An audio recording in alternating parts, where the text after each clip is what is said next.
Hi, everyone, and welcome to round 10 of the Race Anywhere Transatlantic Championship powered by Sim3D here on Absolute Sim Racing.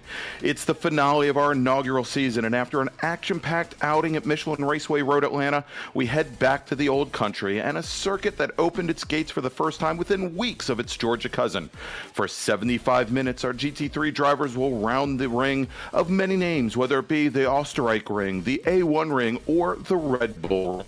And this 2.7 mile course presents a formidable challenge for our racers tonight. And afterwards, more importantly, 3 champions will be crowned. I'm Greg Ginsberg with Austin Belkey joining me in the commentary box this evening. And as always, we've got Daniel Handover bringing us all the best views from the beautiful Styrian countryside. So, Austin, in many regards, last week's battle at Road Atlanta was one of attrition and one where almost none of our drivers, none of our drivers, got by scot-free and damaged-free, whether or not they reached the checkered flag, or in many cases didn't reach the checkered flag. So tonight's finale at the Red Bull Ring, it once again, it takes us to a circuit that I think it presents limited passing opportunities, much like Michelin Raceway, and it also rewards patience. So, the question I'm asking myself, and likewise I'm asking you, do you think our racers learned anything from last week's outing down in Brazelton?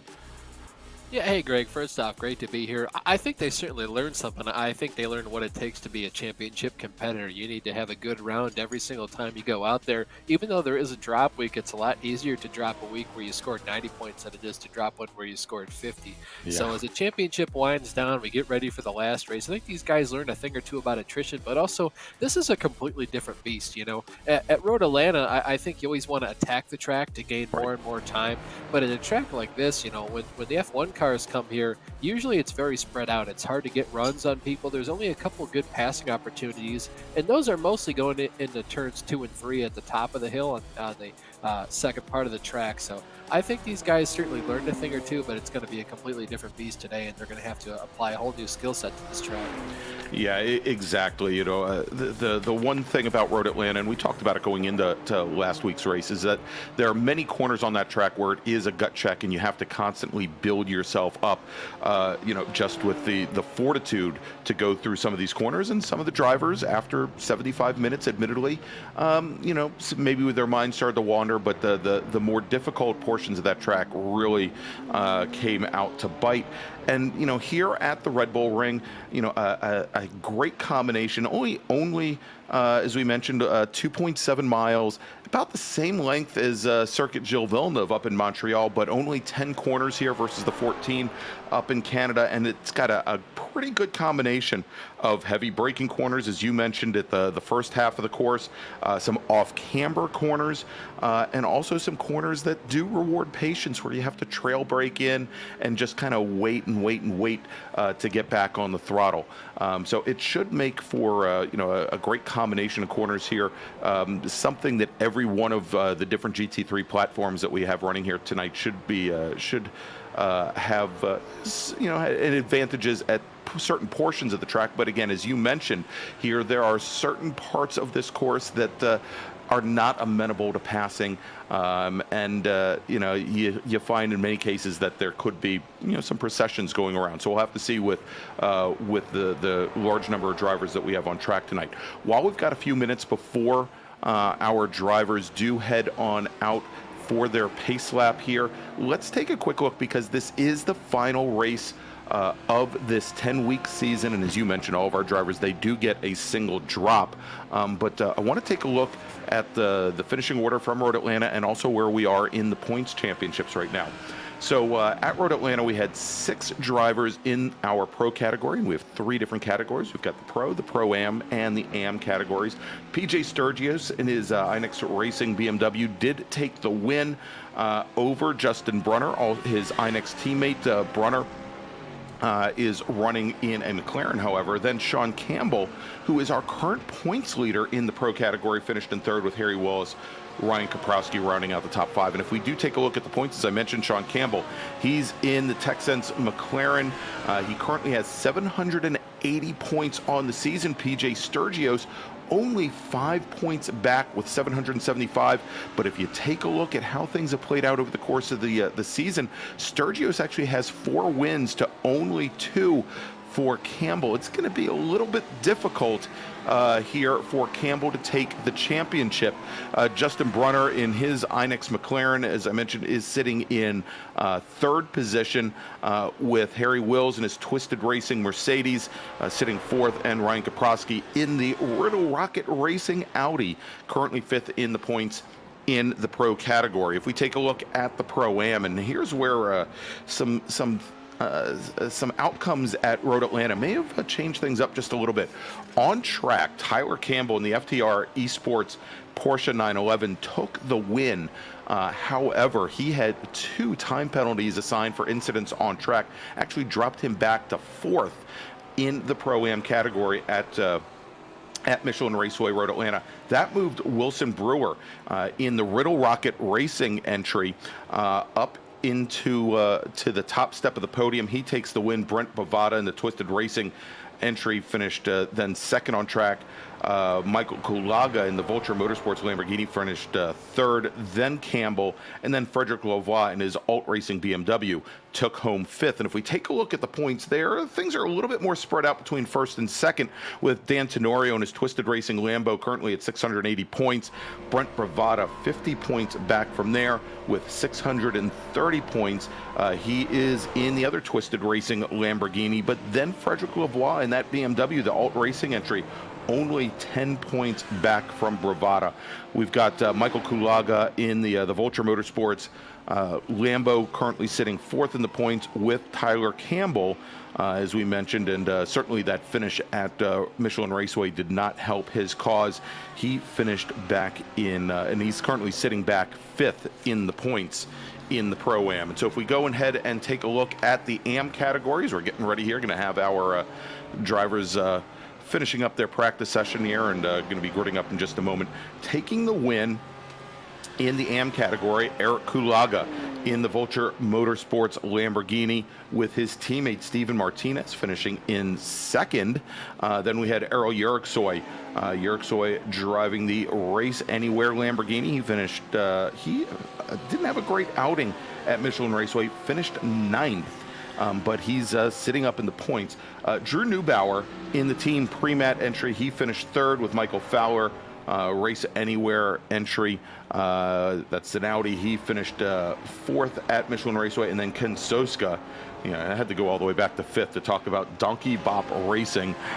Ken Soska comes home in 5th at Michelin Raceway. And if we go and we take a look at the points, with 9 out of 10 weeks complete, Eric Kulaga in his Vulture Motorsports Lamborghini currently looking pretty safe. And I think we talked about this last week, Austin, that we thought coming into the evening that as long as Kulaga finished, he should be good to go for the season. He has 785 points with Steven Martinez sitting back 90 points back at 695. Errol Yerksoy in his Race Anywhere Lamborghini, 630 points. Michael Fowler in his Race Anywhere Audi at 610, and then Dan Floria at 565 points. So again, big spread in the AM category, but another one of those things. Eric Kulaga, and I believe he is here this evening. Let's just double check that. Indeed, he is. I think as long as he finishes on track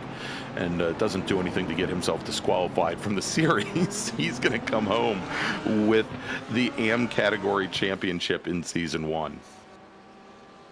Yeah, Greg, that's definitely for sure.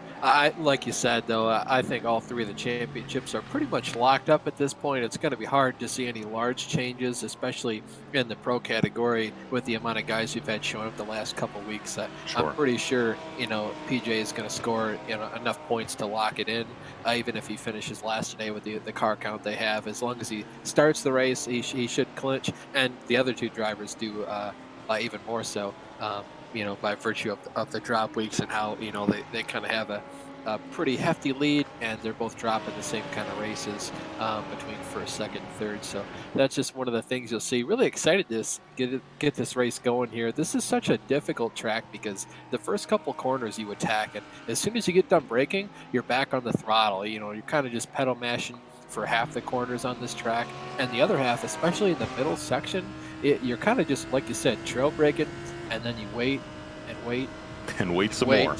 And then you wait a little bit more, and then you finally apply the throttle. And if you do it just right, you're really scared about getting off track or putting some tires off in the sand and spinning yourself out. So that's just how this track is. It's really fun. I think we're going to see a lot of guys having to put some moves on, and I think we will see a couple guys even maybe do a little bit of F1 action. Sergio Perez, you know, getting spun out, and vice versa, like Alex Albon definitely. I was going to say, like Hamilton and Albon last year here.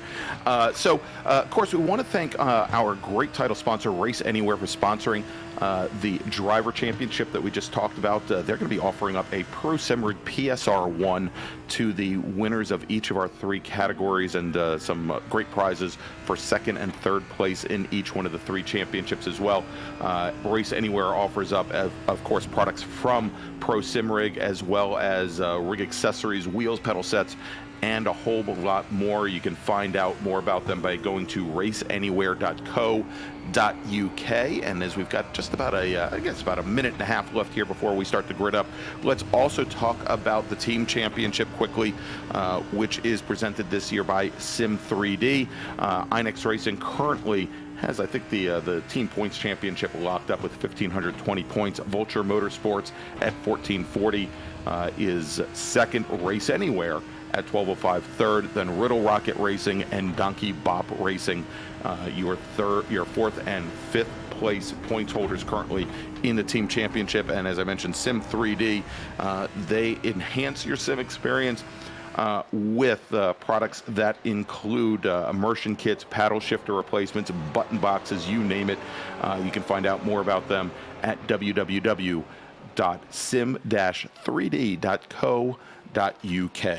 And we'll talk about our other sponsors here as the race transpires, but things are starting to wind down here in our pre-race practice. Of course, as we have done all season long, no qualifying leading into this evening's race.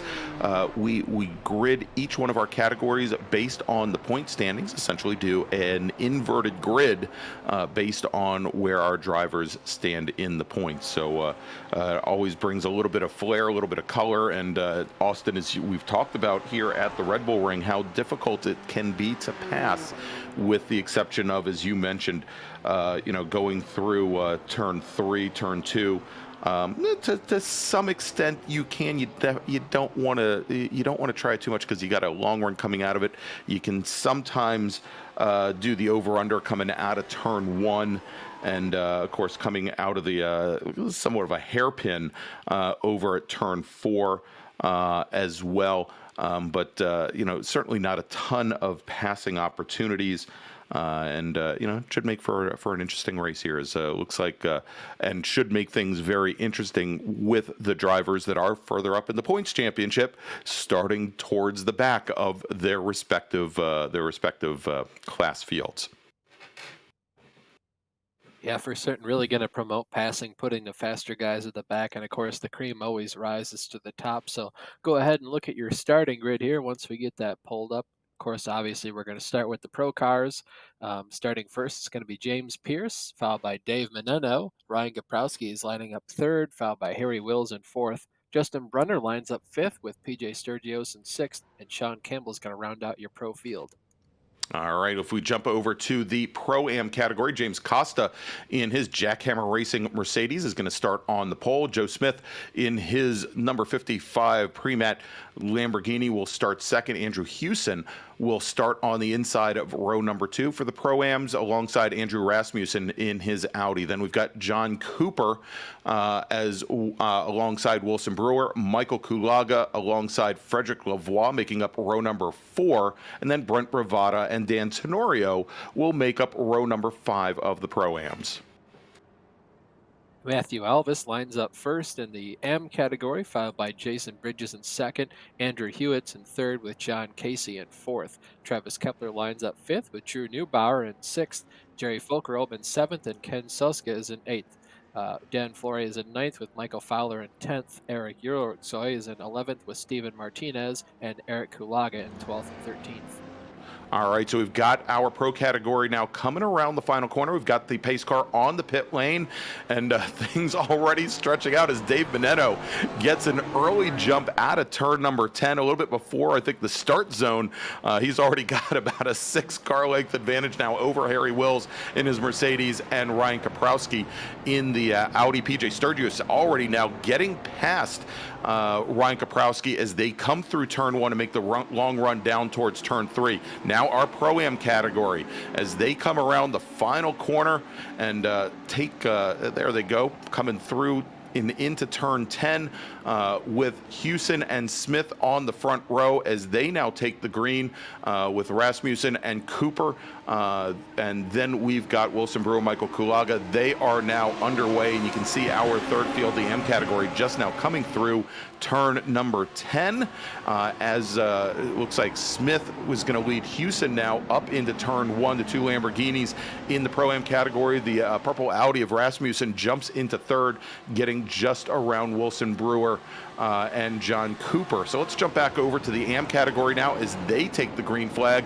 Jason Bridges will lead that field through, and he's now under attack. Drivers left from Travis Kepler and Andy Hewitt as they come over now and make the run down towards turn 3. Great move on the inside, though, by Kepler in the Lamborghini. He gets by the McLaren of Hewitt as they now go into braking into turn number 3, and taking the long way around 3 is the Porsche of Jason Bridges. He's going to hold on to the position for now, but this is not done by any sense of the imagination as they now start to make that long run down to the hairpin.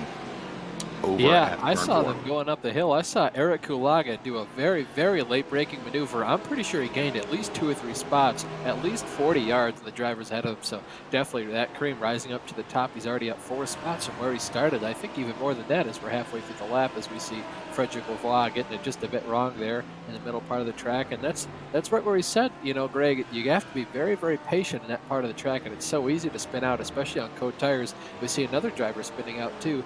Not quite sure who that was. I know it was a Porsche, though. Yeah, we can see him off track there. Belvoir having gone off at turn number 8. And that is Bridges, Jason Bridges in the number 35 machine, who went off at turn 8 as well. They're making the pretty long run down towards Rent, the second of the 2 final corners, as we jump back on board right now to the top of our, actually midfield right now, in the AM category, as we've got Errol Yeriksoy in that red, white, and blue number 13 machine. Then we've got Eric Kulaga in the 66 right beside him. And actually the 13 machine, that is, yes, that is Yeriksoy, the green and black machine, pardon me, with Kulaga right back behind. And now all over the back of Kulaga is Jerry Forkolb. But great battle going on here as they both have right up ahead of them. It looks like they've got one of the Mercedes there that is right in the middle of the action. Actually, we've got Neubauer Martinez right behind the Mercedes of Forkolb. So things are real tight so far up and down the AM category field. Yeah, certainly these guys are all on cold tires, so it's pretty much just who has the most guts out of the field to see who can push those tires the fastest, and also who's the best at warming those tires up. You see a lot of some drivers will weave down the straightaways to put extra heat in those tires just to make sure they have that extra, sense of security when they go into the corners, just to make sure the car can hold it. You see right there, that's going to be Andrew Rasmussen giving Mr. Smith a little bit of a bump there going through the corner. I don't think he expected to give him a tap like that, but certainly going to check him up on exit. That's actually, I think, Brent Bravada, a huge run going down the front stretch. I think Andrew, oh wow, Rasmussen really late braking into the corner there. I'm not sure if that was just early braking by Smith, but yeah, pretty dodgy nonetheless. Yeah, both going by Brent Bravada over there. Great run down in the turn 1, and yeah, that Audi of Rasmussen, very strong, coming through the final 2 corners, going into turns 9 and 10. as we check it back over here coming through. Brent Bravada now trying to come underneath Rasmussen going through turn 2. And you look at this now, getting a great jump and moving away. Andrew Hewson in that number 40 Lamborghini now as our second and third place runners in class are starting to battle it out. He's starting to move away. As we jump back up to the pro category, this is Ryan Kaprowski in the number 61 Audi, and he's got Justin Brunner right behind. Let's take a look here as they're coming through the final corners. Yeah, this isn't somewhere you want to be side by side with someone, but you can definitely pull it off. Of course, it's a lot easier to be in the car on the outside because you can really pitch the guy on the inside down, and it's really hard to hold the wheel closed shut to make sure you can make the corners. We see the battle for the championship here between PJ Sturdios and Sean Campbell. Of course, right now, without drop weeks, these guys are 5 points separated from the championship. Of course, Sean Campbell currently taking the crown in that regard, but of course, after you drop 1 week, we're pretty sure PJ Sturdios has this one all locked up. As you can see, Sean's just stocking him right now. He's kind of just letting the tires warm up. He's going to let PJ pull him around a little bit. It's really hard to follow someone around this course because it's hard to see where the markers are, see where the brake markers are, see where even the lines and the edges of the track are. It's extremely hard to follow someone and hit those marks repeatedly every time because unfortunately it's mostly a monkey see, monkey do. You'll just follow the person ahead of you off track if they do, if you don't go off track yourself. I was going to say, if you don't go off yourself, and you'll see as we watch here from onboard Campbell, and we were watching Sturgios go through. A lot of the drivers are going to be trying to open up these corners as much as possible. You see a lot of the greenery just to the outside of the red and white curbing, and in most cases that is legal ground there, and the drivers are going to use it as much as possible. But there are a lot of opportunities to run just a little bit wide and get a 1X here. So the drivers will definitely need to watch that as we jump back over to the AM category and look at this. I don't know who to watch in the AM category anymore as we're back watching. We've got Michael Fowler in the Audi, right ahead of him, Drew Neubauer, and then we've got Jerry Forkolb in that red number 73. These guys. Oh, yeah. Errol Uruxoy spun out battling with the two Lamborghinis, I believe, of Eric Kulaga and Steven Martinez, just barely able to sneak by, and luckily everyone in this pack able to sneak by as well. Yeah, as he was sitting perpendicular to the flow of traffic there. Oh, we've had another car spin out. I think that's Andrew Hewitt. I don't know for Hewitt. sure. Yep, right there. Yeah, there he is, sitting in the gravel trap at 8. Yeah, we've had a lot of drivers going off there at turn 8, and look at this again, side by side, going up the hill through turn 1. Here the Lamborghinis here of Smith, and I believe that is that Cooper alongside, and we've got Derek Kulaga, or probably Michael Kulaga there in that battle as well. So great little battle going on here. Yeah, for sure. Like you said, though, Greg, I don't know who to watch because there's about 3 or 4 battles just in the AM category itself. There's so many guys that can make this this group of cars here, this class, really so much fun to watch, and it's so diverse in their driver styles and how they go about setting up all these different corners. Yeah, you can see making the run there. Let's take a look here. And here is the replay. This is we saw Errol Yerksoy spin that car around just a little bit earlier. Looks like he got a little bit of curb there, Austin, and put the rear end of the car around. Held his ground. Oh, I was gonna say held his ground there, but it looks like the number 7 machine. That was Ken Soska. Could not stay clear. Ends up doing a little bit of damage to the side of the Yerksoy entry. Yeah, at that point, Ken's kind of between a rock and a hard place. He kind of can't close the wheel more, and he can't open it up too much more than that because then he'll go in the gravel trap and probably end up hitting the Armco on the other side of Errol. So you try to stop the car as much as possible, but not much you can do at that point. As right now we're looking at James Costa. He's currently battling for 7th in class between Michael Kulaga, Wilson Brewer, and Frederick Belvoir. Just behind them, Belvoir obviously, trying to rally back from that earlier spin he had, and he looks to be doing a pretty good job of it so far, Greg. Yeah, he does, and he had issues like this last week at Michelin Raceway Road Atlanta. I don't know if at this point in the championship, if this isn't perhaps the more fun way to go about it, and you find yourself at the back of the pack and have to work your way back through the field here. So we'll see how Belvoir, who is currently sitting 10th in a 10-car AM category field here at the Red Bull Ring, how he handles the adversity, as we're back on board right now with Costa in a very colorful Mercedes there, the number 68 machine. I love that paint job as he's coming up right back behind Brewer and Kulaga. Brewer and Kulaga side by side as they go through turn 7 heading into turn number 8. Great little fight going on there as we can see that little switchback coming out of turn 7, which again, you just kind of have to sit there and kind of wait before you can feed in the throttle, and then you've got that immediate after the left-hander immediate right-hand turn, and it is very, very much tighter than you would think, and it looks like a lot of our drivers have had issues there as this whole field now comes out of turn 10 back onto the front straight. But this has been one heck of a battle to watch here. Yeah, that one corner, turn 8, is so tricky because you almost kind of have to square the corner off to get a decent run going into the next, that chicane you mentioned there, Greg. And ooh, even, a little bit of to contact, do it right, Austin. yeah, contact. Oh, actually, one car, I think, going into the wall, that's going to be Joe Smith. Yeah, bouncing off the Armco there, off the cars behind him. Very lucky to avoid. Yeah, that was a hard lick. Yeah, that I don't think is going to play well with the stewards here. Let's go back and take a look at the replay as we had Smith and Smith and the Audi Brewer, of Brewer. Yeah, I think that was Joe's fault there. I don't know if he thought he was giving the other car enough room. And at that point, I've been there, especially in oval racing, going down the straightaway with somebody, and they give you a hip check, like, I'm going to give you one back, and I'll straight line you going into the corner. So, that's exactly it. And at some point, somebody's going to have to give, and that's exactly what happened there. As we jump back to this same multi-car battle. Ooh, and it's opened up a little bit here as Costa in the Mercedes trying to hold off Kulaga, but you can see there he went off track and I think had a slowdown penalty. So both Frederick Belvoir and Michael Kulaga are going to go on by the Mercedes. So drop Costa now down into 9th in the Pro-Am. The tail end of those Pro-Am drivers that are still on track and running, as Joseph Smith, of course, has his car now in the pits after that incident a few moments ago, and I suspect that Lamborghini might spend a little bit of time in the pits here today.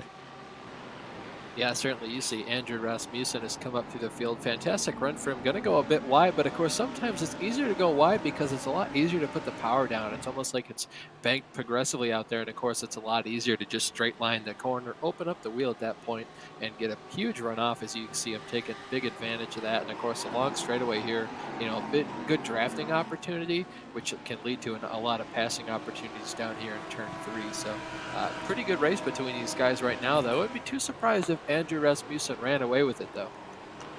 Yes, and you're seeing the two twisted entries closing up a little bit on Rasmussen, both Bravada and Houston, with Dan Tenorio pulling back up into that field as well. So a good 4-car battle here, but Rasmussen, he has not walked away yet. Now, the thing is here at this track, Austin, of course, you just mentioned that rather long run that we've got from turn 1 all the way down to turn 3. You've got decent runs from 3 to 4 and also on the front straight. But at least at this point, because the makeup of a lot of these corners, you probably aren't going to see a lot of drivers, letting out of the throttle very early, not a lot of few opportunities for fuel saving for these drivers. And certainly if they're in a four-car train, knowing that passing is at a premium, you certainly may not see the fuel savings that we may have seen, say, on the long straight at Road Atlanta or at some of the other courses. Now, for certain, I mean, there are pretty good, decent places to do it, but unfortunately, this place is so much about momentum. If you do back out of the throttle, you have to be really good about getting back onto it, light braking just enough to make sure you don't lose that momentum, because then you're just going to get freight trained by the guys behind you. Because if you get one bad run, you'll get passed by at least the cars, all the way up until about a second back if you really mess up one of these corners and fuel save wrong. So it's almost easier at that point just to take the extra time on pit road and go ahead and fuel the car to its extent. Yeah, and you can see here, the elevation changes that we had at Michelin Raceway Road Atlanta. Pretty extreme, but not all that small here at the Red Bull Ring either. About 120 meters, I think, from highest ground to lowest ground. And you can see the last half of the track, actually last almost 3/4 of the track, is a huge downhill run after rising up on the front straight here. But that also affects obviously some of the braking in some of these corners. As we have now getting together, Frederick Belvoir was with Rasmussen actually in the upper part of your screen in the background went off as well. Yeah, went off coming out of turn 10, out of the final corner as we are watching Frederick Belvoir. So Rasmussen, who was leading our Pro-Am category, he's now going to drop back as well. Let's take a look here as they make the run down the hill over towards turns 9 and 10. Yeah, it looked like those twisted racing Lamborghinis caught up to him. Unfortunately, though, Brent Bravada going to do the same thing we saw Errol Urick, so I pulled a couple laps ago, and unfortunately, that's just part of the weight in the car being towards the back. We're going to see what happened to Andrew here. Looks like he just kind of hits the curb, upsets the rear end of the car, and spins it. Fortunately, though, it looked like a pretty safe spin, able to get the car righted without hurting anyone else. Oof. So, yeah, very fortunate move there. That was really close, actually, right there. At the it end looked like more damage there at the very end, trying to get the car righted after doing the 360. But our second place car and our lead car in class both having issues. That's going to drop Rasmussen all the way down into 8th in the Pro-Am, and Frederick Belvoir in the 33 BMW down into 9th. As we jump back over, we've got Dave Meneno right now. And Meneno putting the car around the number 43 entry. That's Campbell involved too, actually. I think he just got hit by Dave. All right, so I didn't see that. So Sean Campbell, let's take a look here. And that would explain why they are both pretty much nose to tail here, as Sean Campbell now the lead of the two McLarens that we're watching. Campbell in the number 26 machine sitting in 4th, and then Meneno back in 5th. And not all that far back, though. They've got Ryan Kaprowski only a couple car lengths ahead, so still fairly close here, even with those spins here in the pro category. I guess one of the advantages of having a smaller class, but PJ Sturgio's already now having found his way through the spinning Sean Campbell has opened up almost a 7-second advantage, as we now had just saw Harry Wills in the number 95 Mercedes. He heads down the pit lane. I think that might have been one of Sean Campbell? Yeah, Sean Campbell, I think. It was definitely a McLaren. I just don't know which one. But yeah, you'd see down the front there. Yeah, it looks like, I'm looking here. It looks to be Sean Campbell that brought his car into the pit. So he's going to be the first of our pro category drivers to take a pit stop here, of 2 planned this evening over the course of the 75 minutes. As we're back on Wilson Brewer in the number 62 machine, currently running in 4th in the Pro-Am, and only a couple ticks there back behind John Cooper in the number 18 Lamborghini there. You can see giving that Lamborghini a little bit of pressure. Yeah, I just real quickly want to talk about one of the things you mentioned at the top of the broadcast, Greg. That was the runoff on the outside of the track, that green area that you see these drivers continue to take advantage of to just kind of widen out the track. Unfortunately, that's just how it is around here. You have to use up those green areas like they do in Formula One in order to maximize your lap time. And of course, this is a pretty decently long track, 2.68 miles, so definitely a lot of room for racing. And doing that runoff can pretty much gain you, I'm going to say, at least half a second worth of time to almost an entire second if you can hit those areas right. So if you avoid those at all costs, you're definitely going to lose a lot of time. It's definitely a safer lap, but like I said, I think it costs you too much time to not take advantage of those. Real quickly, I want to say too, though, the last couple turns, you can run wide in those, but if you run too wide, you won't just get off track.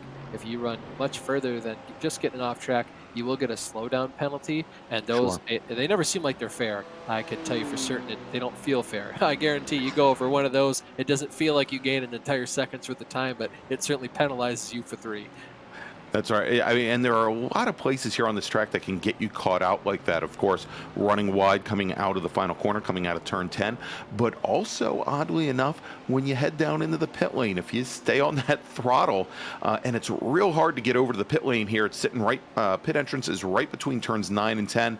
Turn 9, you want to shoot out and track out the driver's left, and you really have to adjust your line through that very fast corner in order to make it to the pit lane. And if you carry too much speed, you can push wide there and get a slowdown penalty as well. So something to look out for these drivers, not only on track but trying to get off track as well. As we've been following around PJ Sturgios. Now he's seen a little bit of time cut out of his lead. Justin Brunner in the McLaren closing things down just a little bit, but we're going to jump over to the Pro-Am category, and this is a great little battle going on right now. The battle for second. We've got Houston, we've got Cooper, we've got Brewer, the two Lamborghinis, the Audi, and you can see here is they're content to either go side by side or nose to tail through almost every corner on this track, and eventually, and you can see there is Brewer, I think, obviously able to carry a little more speed through some of these corners than when the two cars ahead of him are side by side, Austin. Yeah, that's just a differing setup there, in opinion. Basically a little bit more downforce in the corners. Maybe even running some more camber, just choosing to, put some more wear on his tires than the other two. You can see, Houston's going to run a bit wide there. But yeah, just ahead of these guys we saw it before. Dan Tenorio out, got about a 3-second lead over these cars. So definitely this is just, each driver saying, hey, I think I'm the fastest in this bunch. So if you let me lead, we probably catch him faster. You guys can draft behind. But that's not how race car drivers work. They all think they're the fastest. Exactly. And and I think we saw earlier, we were watching Brewer, as you mentioned, maybe a little bit more downforce, maybe dialed a little more wing into this car early on. We saw him carrying a lot more speed than some of his other Pro-Am competitors going through the final corner through turn 10, and it certainly looks that way here. But again, kind of hard to judge when you have both Cooper and Houston going side by side through corners. Yeah, it's especially hard to judge too because none of these competitors, we especially, don't know how hard they're pushing. The only person that knows how hard they're actually pushing is each driver themselves, and it's really hard to gauge that. Sometimes you don't even know you're pushing that hard. You're just locked into an intense battle like you see between Houston, Cooper, and Brewer. You don't even know you're pushing your tires harder than you should be. You just realize that 15 minutes later when you go, man, my car won't turn. I wonder why. Right. Well, we saw that at Road Atlanta last week, where it looked like I don't know, probably around about 50 minutes in. Yeah, 50 minutes in. 3 wide here, as Look you at can this, see. 4 wide. Go! Oh my gosh, 2 by 2. Now going through looks like through turn this is what through turn 7, 6 and 7 going into 8 now. This is unbelievable here, as we've got the McLaren trying to work his way through. Yeah. Just giving him the inside there, almost going off the course completely. Oh, a little bit of a tap there as Brewer gets into the back of John Cooper's Lamborghini. And when we said it, we thought that that Brewer was carrying a little bit more speed through the last 2 corners, and there you go. He backed back out of it, but I'm sure Cooper, who was in a bit of a rhythm there with Houston, probably didn't appreciate the gestures. He's now got to hold off that Audi coming down into turn number 3. No, definitely not. But these guys are having probably, I'm sure it's frustrating in the car, but I'm sure they'll get out and go, man, that was a lot of fun. Certainly a lot of fun to watch here. As you can see, they're still going at it. It's hard to tell who's faster, especially where on the track each driver is faster. I feel like Wilson is slower in the corners than his competitors just because of the amount of downforce he has, but those Lamborghinis can really pull themselves and the cars behind them down the straightaways. And I think that's just helping keeping, Wilson in check. And even the slower car of, I think, Andrew Hewitt behind him, of course, in that lower class. So I feel like he's just using that draft down the straightaways, and he's just right along with him in the corners. So I'm sure he's having a good time, too. We'll watch this battle here for a few more seconds here. And as we were watching there, Andrew Hewitt currently sitting 11th towards the tail of the AM category, just kind of getting pulled along there, getting a good show as we now jump over We've got Eric Kulaga, and this is right ahead of him. We've got the 27 of Kepler. So Kepler had jumped out to an early lead in the AM category, but now we've got Eric Kulaga, and we can see Kulaga's teammate Martinez not all that far back. Now, these guys definitely been following each other up through the field. You know, they both started back in the pack, running the exact same setup. We've seen these guys, you know, say that they've practiced together. Interesting to see that Travis went a little bit wide there through the last corner. Definitely not a corner where you can run wide, especially if the guy behind you hits the apex just perfectly like Eric did. Eric's just hunting him down right now, but slowly cutting into his lead more and more. Turn one, of course, a very challenging corner. You see that sausage curve on the outside. Really upsets the car if you hit that. You can use that to kind of help stabilize yourself if you're going wide. Get a little bit of oversteer on exit, but of course, if you hit that turtle on the inside, it can definitely put you up on two wheels. I once qualified here on pole in my league by a second, went into turn one, hit that turtle on the inside, went up on two wheels, and was immediately last place. So it can be a fun time. Oh, lovely. Hey, and you saw there, you know, as we were talking about trying to use every last inch of pavement here, when Kepler and Kulaga went into turn one to start this lap, we saw that Kepler was maybe a quarter of a car length off of driver's left on entry, and we then had, you could see the rear end of the car kind of walk around a little bit. He had a lot of trouble putting the power down coming out of one, going into three, whereas Kulaga was able to square up the rear of the car and motor through. Unfortunately, Kulaga just didn't really have anywhere to go at that point as he was watching as he had the quarter panel of Kepler's Lamborghini right in front of him. But it has allowed, we can see Steven Martinez in the last 3/4 of a lap or so has really started to close things up on his teammate, on his Vulture Motorsports teammate Kulaga, as well as Travis Kepler, current leader.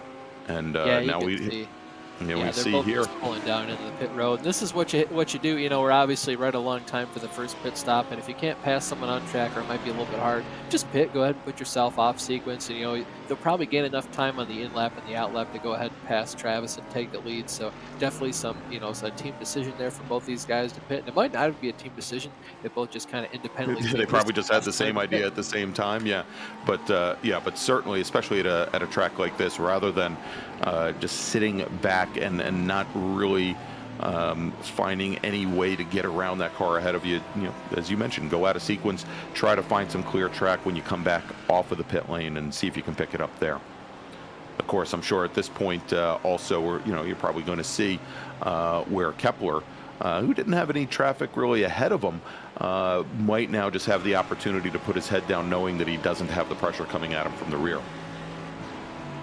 Yeah, definitely. We see both the the cars of Kulaga and Martinez come out of the pits now. This is a battle between Drew Neubauer and I don't know who the car on in the Porsche is. John Casey in the Lamborghini, yeah, the 78 car. Yeah, textbook pass right there, overtake down the front stretch by those two.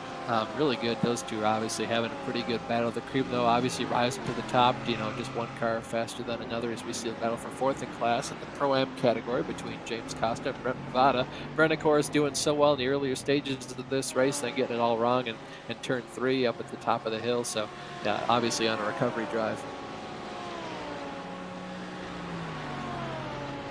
Oh yeah, and we were taking a look here at one of our drivers here. It looked like he had fallen back quite a bit. Dan Floria fell back. It looks like almost a full lap down in his McLaren. Just got word that the VR headset that he was using died, which I guess probably could be problematic when the lights go out on you and you're driving a car at 130 miles an hour.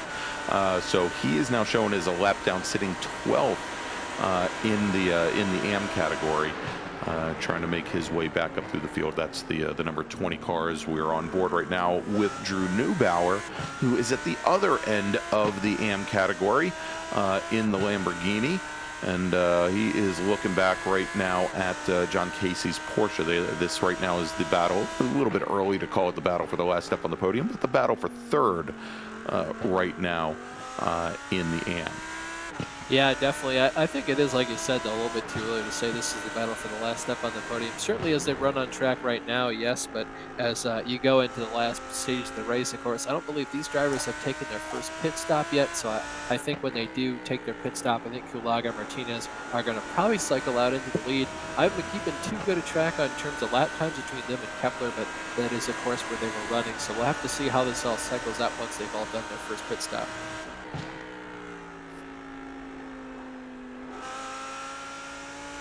All right, as we're on board still with Neubauer and Casey. Looks like Neubauer's stretched things out just a tiny little bit there over John Casey as they come out of turn 10 and onto the front straight as we jump back now.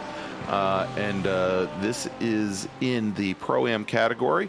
On board right now, this is the battle for the third spot there with Andrew Hewson in the Lamborghini leading that pack, and then we've got the James Costa in the purple and gray Mercedes right back behind him. We've got Brent Bravada, and they've just made their way through some lap traffic here. Bravada, of course, running second in the points currently in the Pro-Am, back behind Dan Tenorio, who is currently leading on track. Then Frederick Belvoir, who's had some of his issues tonight, and then Michael Kulaga running fourth in the points, currently coming into this final round. But great battle here. Ooh, a little bit of upset to the Mercedes coming over the sausage curbs at the apex of turn 10. But that long wheelbase, I think it seems to gather itself up pretty well compared to some of the shorter wheelbase cars and maybe a little bit more flighty cars like the Lamborghini. Yeah, it definitely does. I think also it's really assisted by the fact that it has all that mechanical grip in the front and all the downforce of the giant ring in the rear end of the car. I've driven a lot of these cars myself at this track and many others, and I gotta say, I'm honestly more a fan of the Mercedes. I also like how it sounds. I just feel faster. Oh, yeah. I hear that throaty engine roaring down the straightaway, so maybe that helps me. But I've just taken a real keen liking to the Mercedes. So that's usually my car of choice, and it really is helped by that longer wheelbase, so it's more stable in some of the corners. I wanted though to mention, Greg, last time we'll probably get to say it, I really like the paint job on Costa's car. It's one of those where you look at it from far away, it just looks cool, and when you get really close, you're like, wow, there's a lot more going on here. Yeah, there's a lot of detail in that car. When you look up and down the back fender there. Oh, look at that. Yeah. Yeah, I don't want to know how long it took him to make that paint scheme. Frankly, I can guarantee it take me about 10 times longer. But yeah, what a beautiful car. Well, if I can't do it with crayons, I can't do it at all. So, all right, jumping into the pits now. A couple more drivers, and looked as though that was Bravada who jumped in.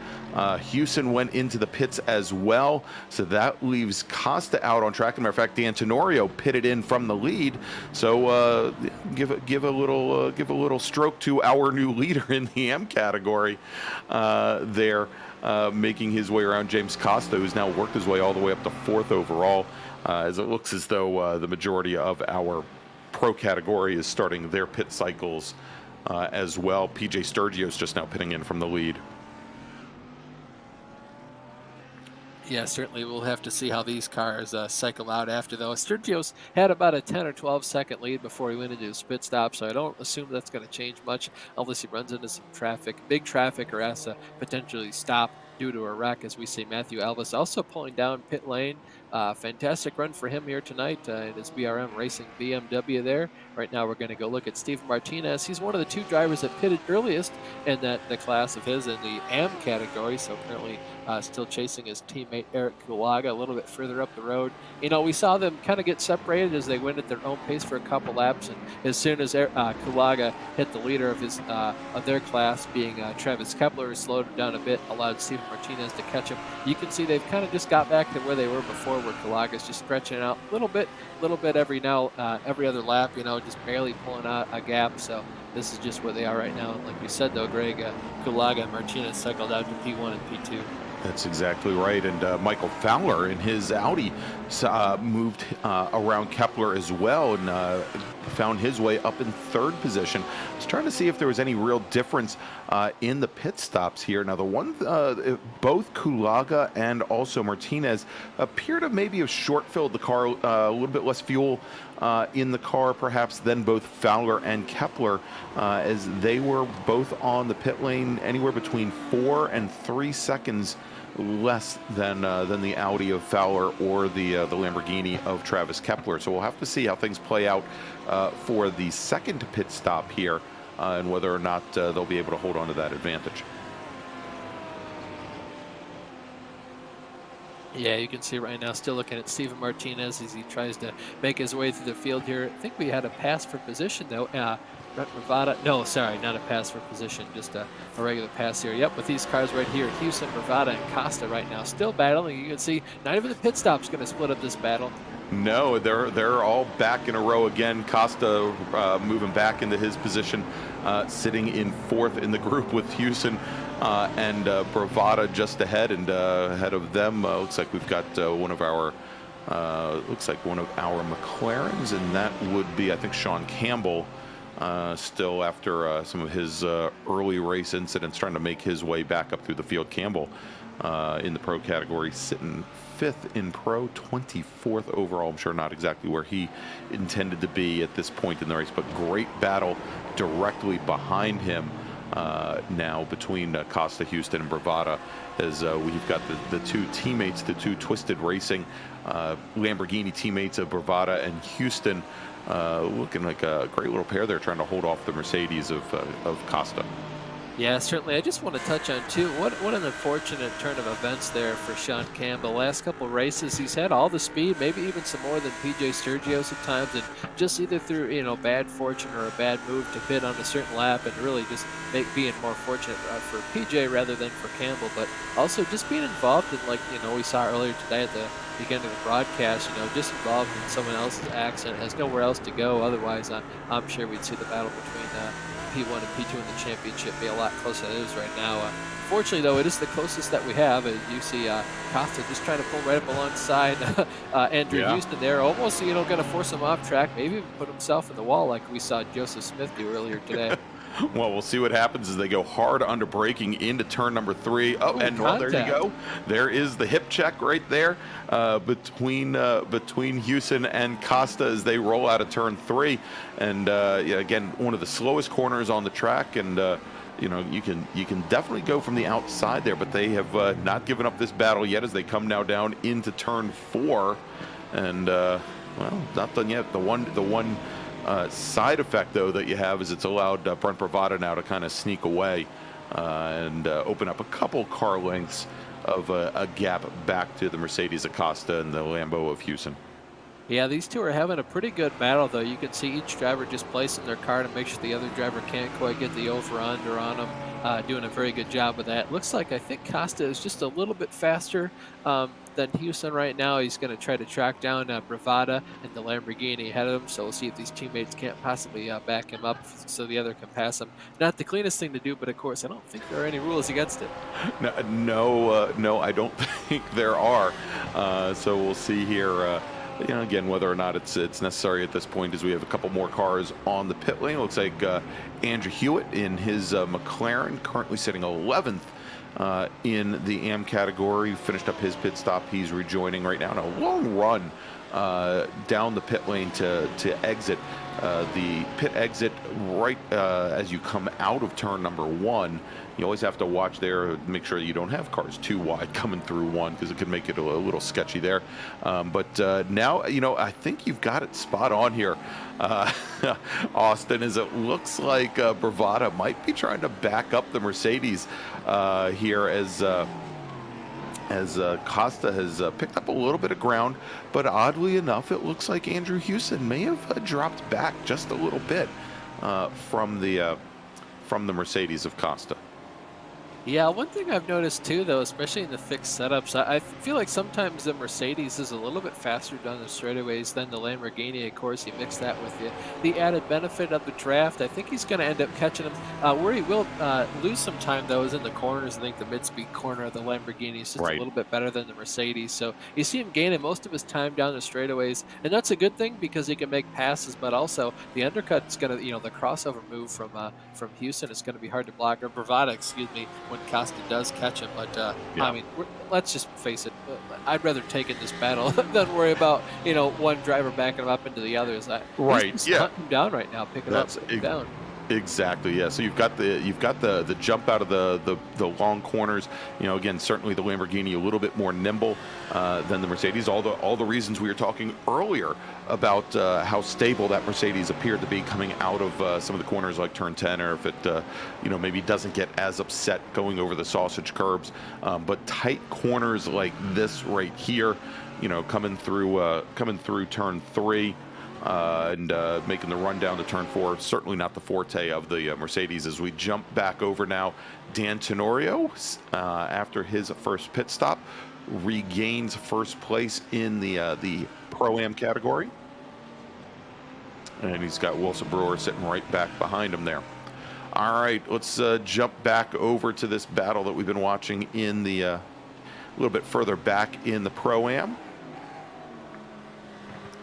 Yeah, they're still fighting. This is the relative battle between Michael Fowler. And this is basically just what happens is the faster cars try to get past the slower cars of each of the field. And of course, as you get to one driver that's almost the same speed of you, it's incredibly difficult to pass them, especially if they don't move out of the way. And this series, you don't have to get out of the way for the faster class cars. It's on the faster car to make the move, so it's on them to get the run on you and pass you. Oh, head check there, actually between Ooh. Costa and Bravada. Bravada. Perfect time for us to actually cut away from that. Something interesting happens, although to be fair, it was about a minute later. So just a hip check coming out of the last corner. If they were already side by side, we're going to see that right here. Daniel getting us the fantastic replay. Oh, actually, I don't even know if there was a hip check. Yeah. I think we just saw Bravada get a little bit loose on exit there and had to recover. Yeah, that's my bad. I was looking up at what Daniel was showing us on the screen there. I looked back down, and it looked like there was a hip check, but no, not at all. Just getting a little bit loose going in that corner. That's all the weight in the rear end of the Lamborghini forcing itself around. So be interesting to see here if James can pull away from Houston and Bravada, the two cars behind him, and maybe even catch up to Cooper, Brewer, and Dan Tenorio ahead of him. 1 second, though, currently separating Dan and Wilson to see if that battle intensifies in the next couple laps here. But I don't think this battle right here for fourth is cooled off at all. No. We'll have to see if the Mercedes can start to move away just a little bit. Again, it looked like Costa maybe had a little bit better pace than Houston. We'll see if that changes up now with Bravada now playing second fiddle to his teammate. Here. Oh, little drop of the wheel there. Let's see who had just somebody go off right out over there coming out of turn 8. Let's take a look at the John replay. Cooper.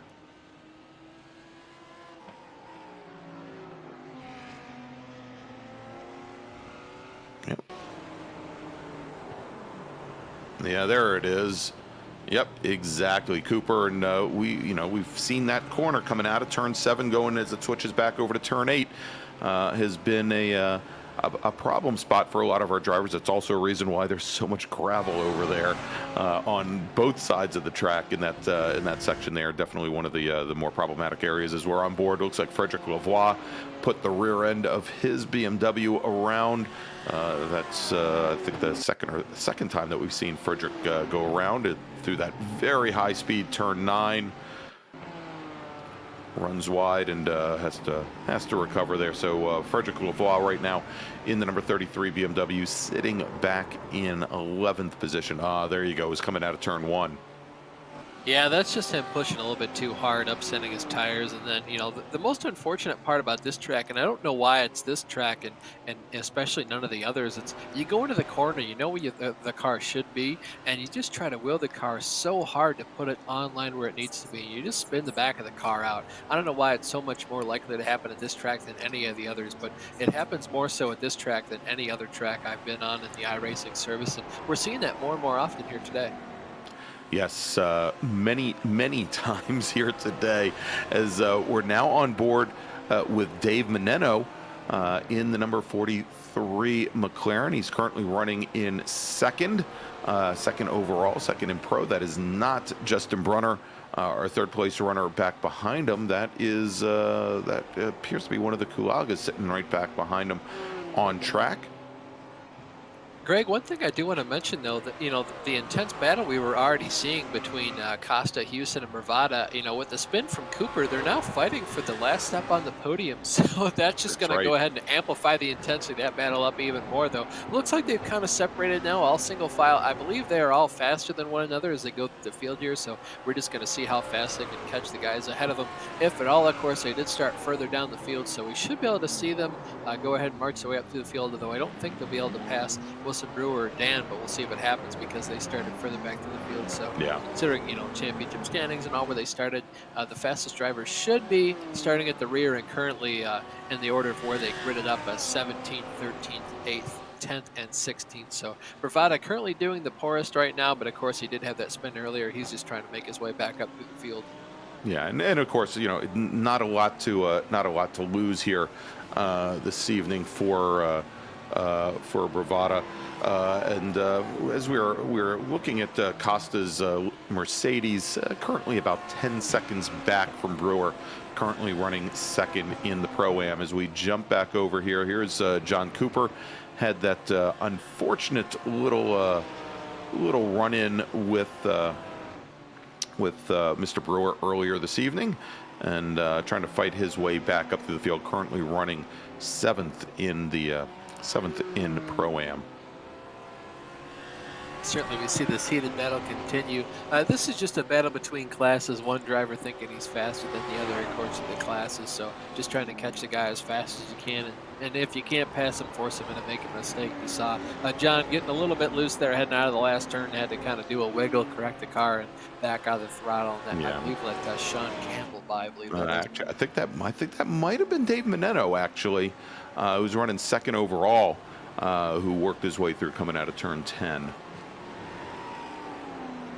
I believe, I'm pretty sure. Yep, that's correct. Yeah, that was Menino. There, Greg. All right, so on board right now with our leader in the Pro-Am, Dan Tenorio, and we can see here, not all that far back, Wilson Brewer. He is starting to close things down. Last time by, very similar lap times between these two drivers, and they've been running last couple laps within a couple ticks of one another. But Tenorio, who had an early advantage going into the first pit cycle, not able to stretch things out in a way from Brewer's Audi. And we've seen where that Audi of Brewer has some where its strengths are here on the track. Again, both he and also Michael Fowler, who we saw earlier tonight in the 54 Audi, one of our AM category cars, definitely doing very well in some of these lower speed corners. All right, back over to Drew Neubauer, currently running fifth in the AM category. Just pushing it a little bit wide there in the last couple of corners. You can see he went over that green area. Not a slow down, though, not at least going that far. If he went probably another foot or two further, he'd probably have to give back at least a couple seconds.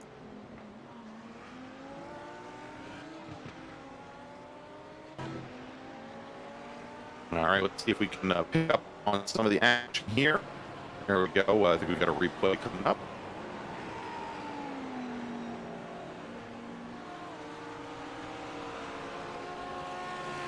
All right, yep, there we go.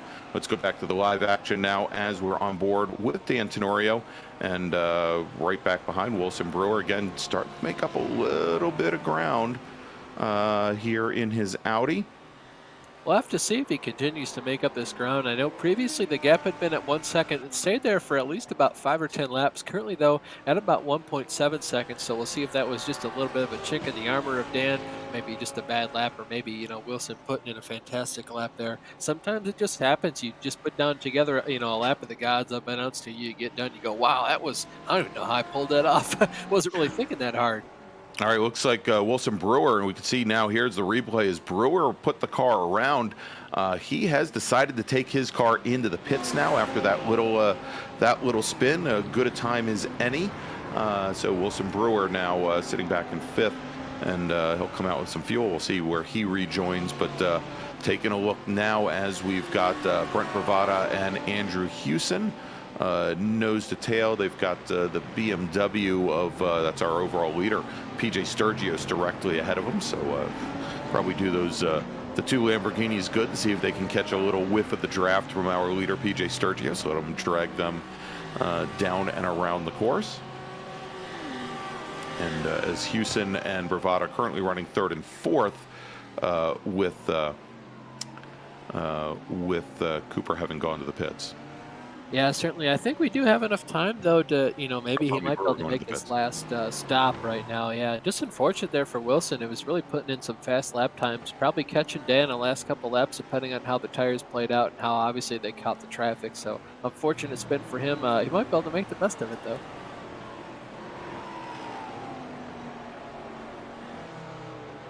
All right, on board now with John Cooper, driver of the number 18 machine, currently running sixth, and we're going to jump back over to the two teammates there, Hewson and Bravada. And looks like jumping into the pits just ahead of them, PJ Sturgios, our leader, heading in for his second pit stop and presumably final pit stop of the evening, as we're just about a little bit under 50 minutes into this 75 minute battle here from the Red Bull Ring for the last stop on the Race Anywhere Transatlantic Championship, season number 1. Yeah, this has really proven to be a fantastic season, especially this race, kind of just a culmination of the entire season's events. Obviously playing out tight battles, obviously some argy-bargy elbows out kind of racing, and you can see the cream of the crop always rises to the top. Fantastic idea, though, to go ahead and invert the grid based on the championship standings. Really provides some great racing, of course, because the fastest guys start in the back. There's only one way they can go from there, and that's to the front, and that's what they're going to do. You see this battle between the two teammates here of Hewson and Bravada. I do just want to point out, though, James Costa currently pulled at looks like 4 seconds on these two, so he's pulling away. Got a long way though to catch before he catches Dan Tenorio, about 14 seconds back right now, but certainly has a little bit of time to do it. Although he's going to need quite a bit of luck on his side to pull that out. Yeah, quite a bit of luck, as he's of course, probably was to his advantage. And remember now, Costa is up into second position in the Pro-Am, as we did have the Audi of Wilson Brewer go around earlier from second place. He's now sitting back in 8th. So yeah, long way to go for Costa, but he's got a little bit of breathing room right there, and definitely has with an out-of-class car, with an AM category car sitting between he and the two teammates of Hewson and Bravada, has a little bit of breathing room there, and you can see a lot of track ahead of him. He just needs to put his head down. Yeah, things certainly getting a little bit more further and further separated as the race plays out. It's kind of hard to find good battles at this point, just as they go through pit stops, so not everyone is on the track cycled out to where they should be. As you can see, this battle still heated between these two cars. I believe that's Errol Uriksoy ahead of him. Errol was having a great race earlier today before he had that spin earlier on, and that's kind of, course, set him back before he got impacted by Ken Sauska there, and definitely took a lot of speed out of the car. Otherwise, definitely be looking for him to be one of the faster cars in that AM category. Let's see a replay here. All right, we're on board watching. This is Eric Kulaga, who's our leader in the AM category. And just running a little wide there at turn 1. No harm, no foul, as we head back over to Hewson and Bravada.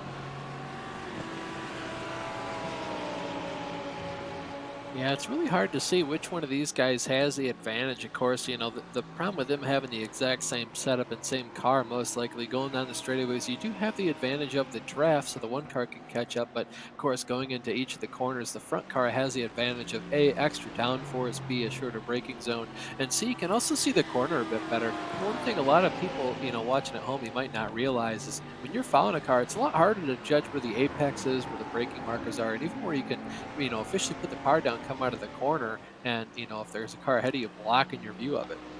And I don't know if Eric Soy felt that maybe he was under a little bit too much pressure ahead of the two Lamborghinis, but Errol Uriksoy, we saw him pull over driver's right and let the two teammates, Hewson and Bravada, drive by on the front straight. That opens things up just a little bit. I'm wondering if there was anything over the radio that said, hey, things would be a little bit easier for us if you let us get a clean run up to second place. But we'll see what the two Twisted teammates do as we jump back over now to John Casey. Here, currently running 6th in the AM category, and up ahead of him, looks like that is that Kaprowski that's up ahead of him, or is that Michael Fowler that's up ahead of him? I think that's Fowler in the 54 machine up ahead. So that is not a battle in actually class. Kaprowski, but yeah, definitely not a battle. Yeah, Ryan Kaprowski obviously being followed by John Case there. And by the way, I just want to mention too, good sportsmanship by Urich, so he kind of knows, he's out of the race as a slower car, so he's just going to pull over and not make it harder than those faster cars at the moment. So good job by him letting them by. Of course, they are having a race amongst themselves and Urich, so kind of a race, on his own there. 28 seconds back from the car ahead of him and 16 seconds back to the car behind him. So kind of in his own world right now, kind of on an island all by himself. Much like the two guys we're looking at right now, Ryan Kaprowski currently running 4th in the pro category, and then behind him, John Casey on his own island as well. All right, so as long as we're watching Kaprowski here, currently running 4th in the pro category. Just ahead of him on track, Dave Menino and PJ Sturgios. They're running 2nd and 3rd, but they have already completed their 2nd pit stop of the evening. They should be good to go until the green flag. Justin Bruner, who is our leader currently in the number 2 McLaren, still working his first pit stop. So going to be a little while more. We're probably going to see Bruner pit in within the next few moments, and we'll see how things then play out here at the top of the field, as we're on board right now and still on board with Kaprowski, currently sitting about 11 seconds back from Dave Menino. Yeah, we'll have to see how things cycle out here after the pit stops. I believe Sturgios is going to be in the lead, followed by Menino, then Brunner, and then Kaprowski. But obviously, we'll have to see the next couple laps as we look at Michael Fowler and his Race Anywhere Audi, currently in P3 in class in the AM category. You can see denoted by the red markers on the left side of your screen. Yeah, and I don't think we went over it tonight, Austin. But if you were watching and you take a look at the timing tower on the left-hand side, the drivers with the little white slashes to the left of their position are our pro drivers. The drivers with blue are the Pro-Am drivers, and the drivers with the red are the AM category drivers. And we can also pick out the difference by looking at the number boards on their cars as well. The pro category drivers have the white number boards. The Pro-Am drivers have a little splash of blue on the number boards, and the AM category drivers, as we have here with Michael Fowler, you can see they've got a little bar across the top of their number boards in red.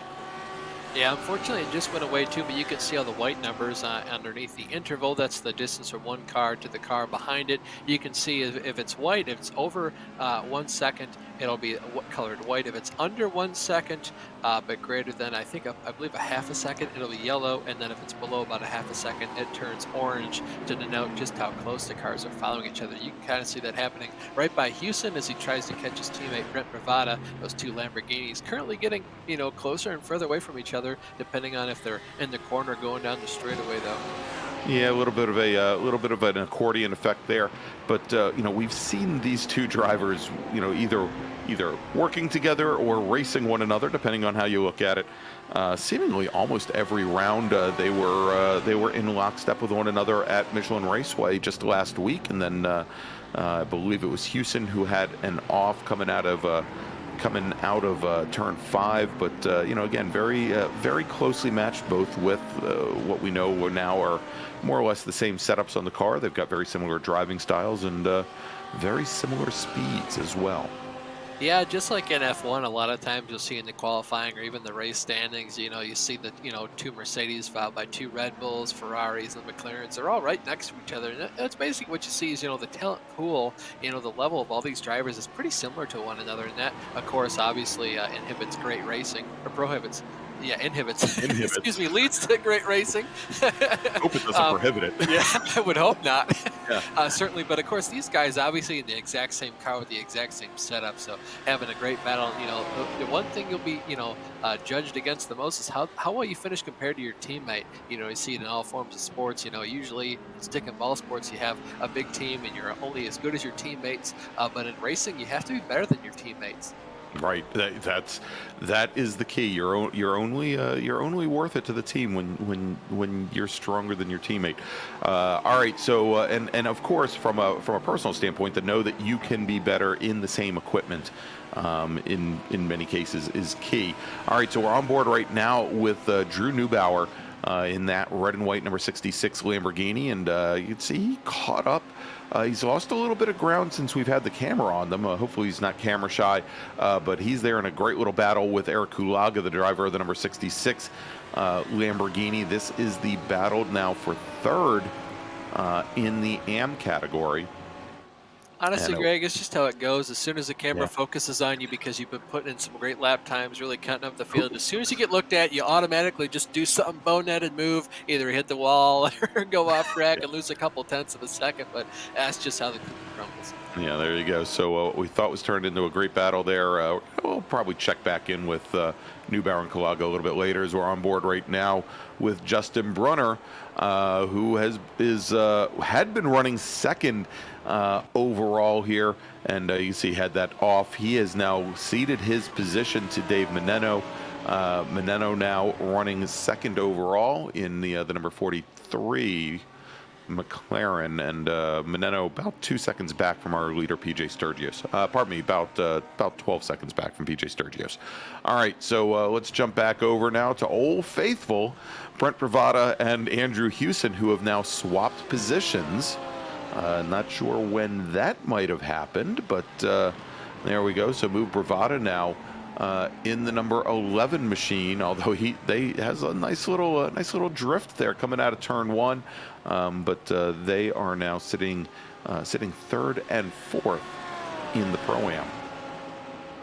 Yeah, currently, I mean, obviously this battle just continues further and further.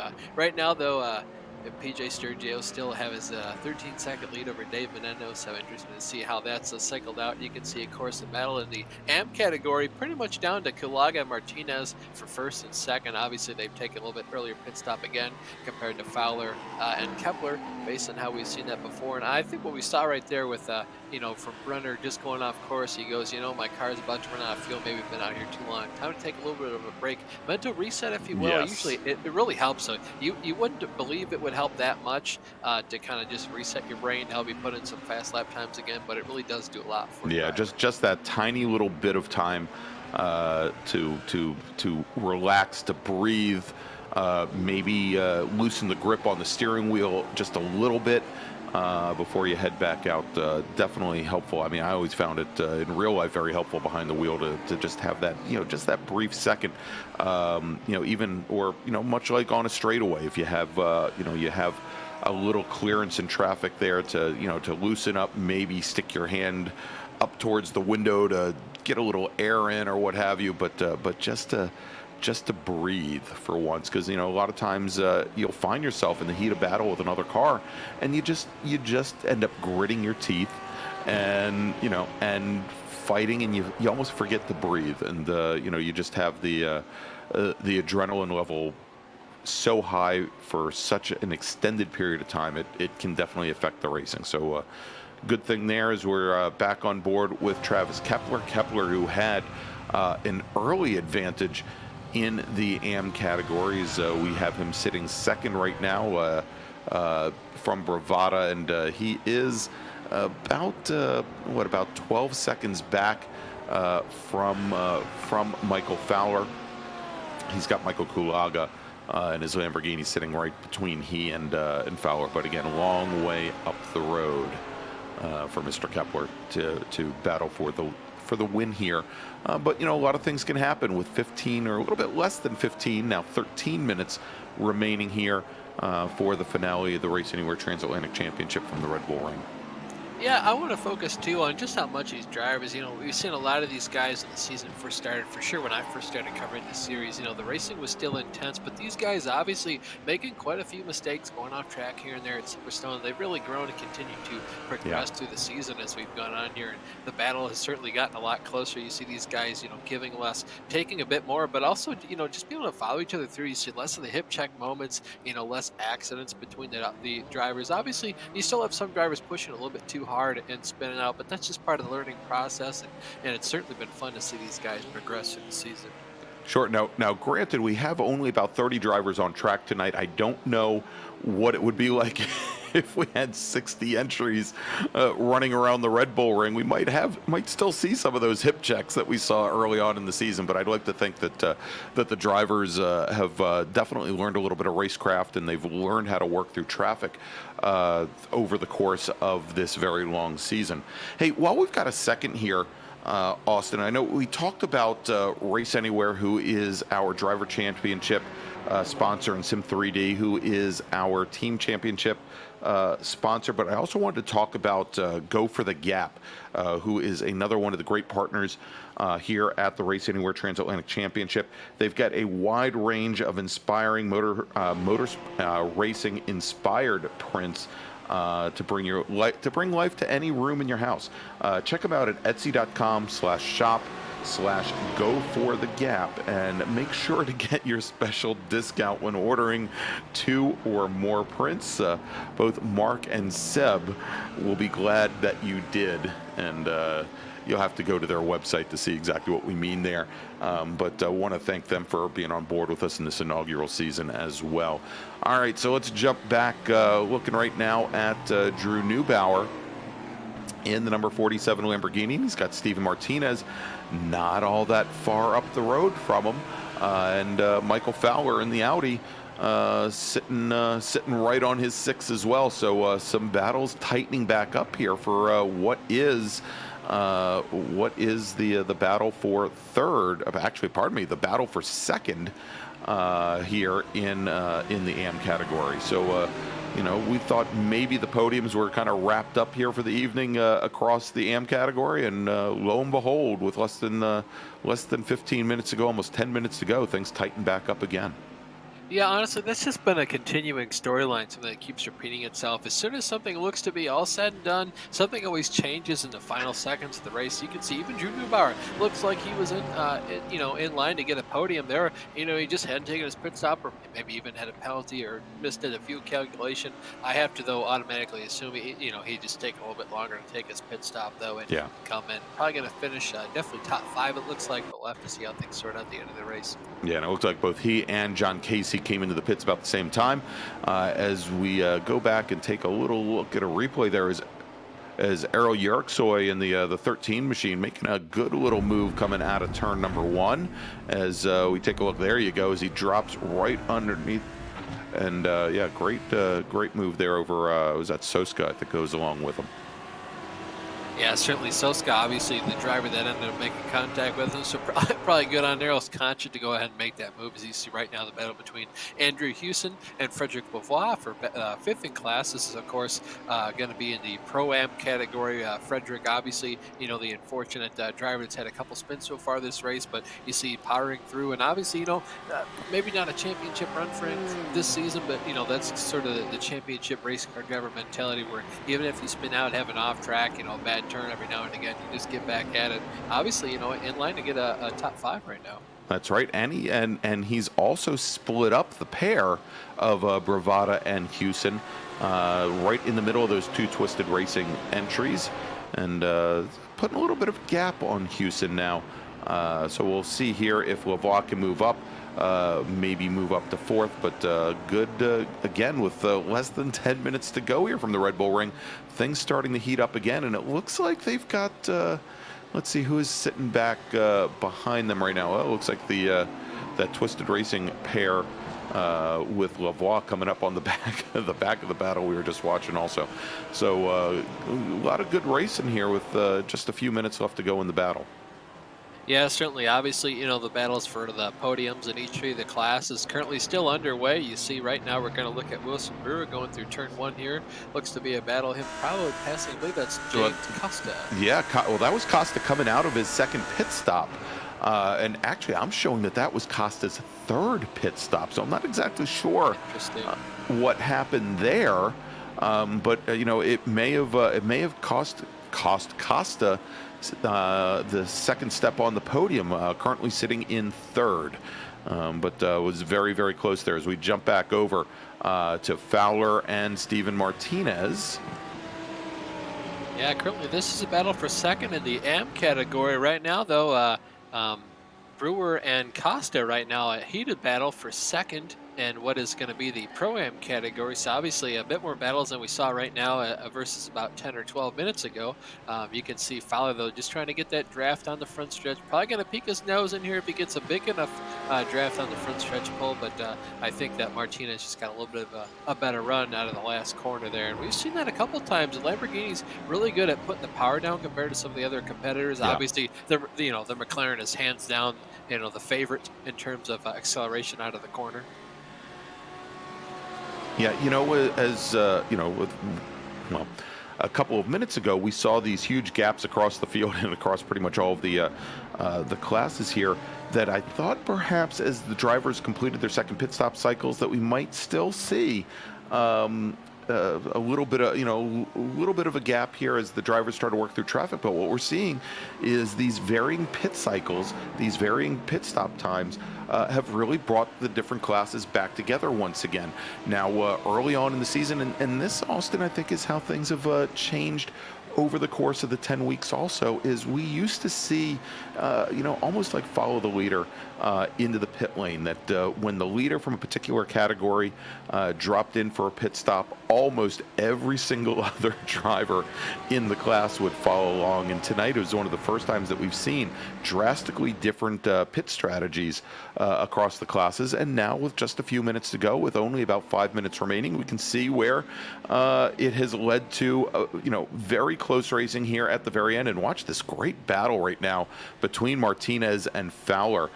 For a moment there, it looked like they might get together going into turn 9, but as they did, and Fowler had to go and correct coming out of 9, lost a lot of pace there to Steven Martinez in the Lamborghini in the battle for second in the AM category. As we jump back now with Belvoir and Brent Bravada, and there you go, Belvoir and the BMW. He gets around the second of the twisted racing Lamborghinis.